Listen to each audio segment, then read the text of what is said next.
বন্ধুরা, আমার একটা ছোট্ট ব্লগে তোমাদের সবাইকে স্বাগত। দুপুরে রান্নার জন্য চালটা ভিজিয়ে নিলাম, তারপর একটু গ্রেপস খেয়ে চলে এলাম রোদ্দুরে লঙ্কা শুকাতে দিতে।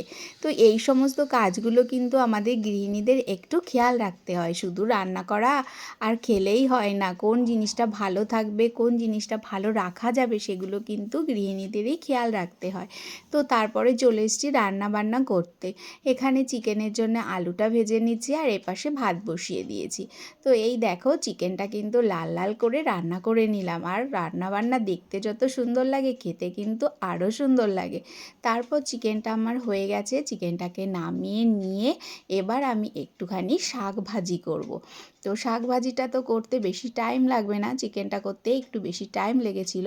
তারপর এই দেখো, আজকের লাঞ্চে রয়েছে শাক ভাজা, গরম ভাত, স্যালাড আর চিকেন। কেমন লাগলো আজকে দুপুরের মিনি ব্লগটা জানিও।